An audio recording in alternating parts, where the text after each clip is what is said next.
This is a 2013 Mazda 3 Touring, and the interesting thing about this one is that I feel like it's an underrated vehicle. You do see some people riding around these older Mazdas, and I think people kind of beat them up, and this was the tail end of this design. So this vehicle kind of changed designs in 2014 to a more modern design, a more popular design. Some people said this front end looks goofy, and it does look a little bit dated, but it's not a bad looking vehicle. If you cleaned up these headlights, you'll be good to go. And I think this is a good footprint with good utility.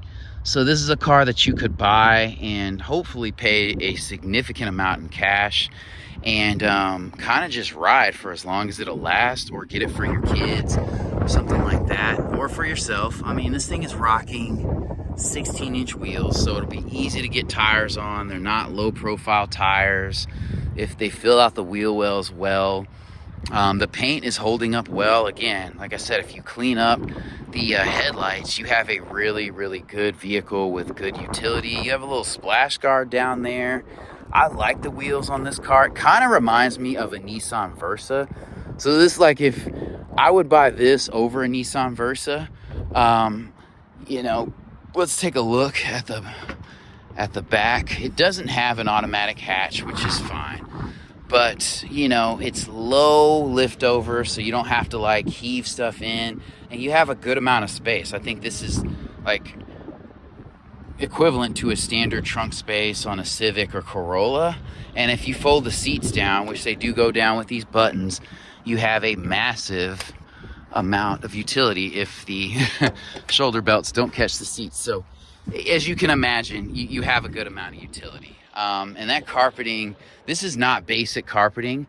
This is a little bit more upscale, so it's holding up a little bit better in my opinion. And it's just easy to load stuff with this hatch, and it's still in great condition. So, you know, you get that utility without a large footprint. And then you also get an exposed exhaust pipe here.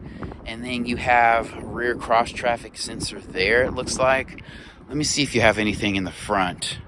And this vehicle does have keyless entry. Yeah, you have a sensor up front, so that's pretty dope. And again, it's a cleaner design. It doesn't look super goofy like people say. I love that you have the keyhole here in case your fob dies, but you just press the button and you can get in. The doors feel quality, and they're a clean design. Like, it's a Mazda. They weren't trying to do too much. One window's automatic. You still have power mirrors. You know, your speakers right there. It's a pretty straightforward, lightweight vehicle, under 3,000 pounds.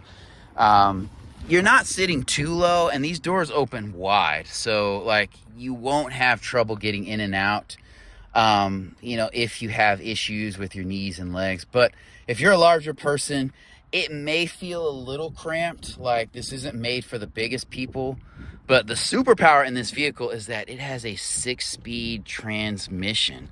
So that is super dope. If you know how to drive a stick and you're afraid of a 6-speed, I'm gonna say this: you will not accidentally go into reverse. Like, if you're on the highway or in motion, that is not a thing. You have to press this down to get into reverse. So it feels like a 5-speed, just with a gear, another gear on the back there. So that's something to keep in mind. Throws are relatively short. I don't know how the engagement is, but it's going to be an easy to drive vehicle because it is lightweight. So you don't have a lot of weight tossing back and forth if you're still getting used to a stick. You have push button start in here. Your cruise control is right here. Your Bluetooth phone controls are right here. Radio controls are right here.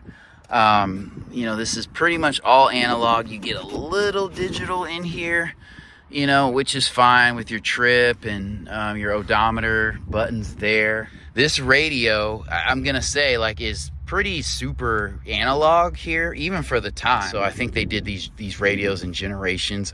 You know, you want to have some sort of screen, so you are sacrificing that. You have these little screens up here, but everything seems to be holding up well. This is a foam dash here. You know, your vents are nice here. They're easy to operate. Open and close them here. So that's not bad. You know, your controls for your HVAC are pretty straightforward. You push this on to go in auto. You have dual zone climate control here. No display. You click here to do AC, here to recirculate. This is to push it out the high vents, and then the floor vents, rear. So everything is pretty straightforward. And I like the placement of the cup holder also. I mean, in a small vehicle, a lot of times cup holder real estate is a challenge, but they did very well in this Mazda. And then you have your standard e-brake here, which I love. And then you pop this thing open and you have charging in here. And then you have this little guy that you can set right there just to put your keys so stuff doesn't fall into the abyss.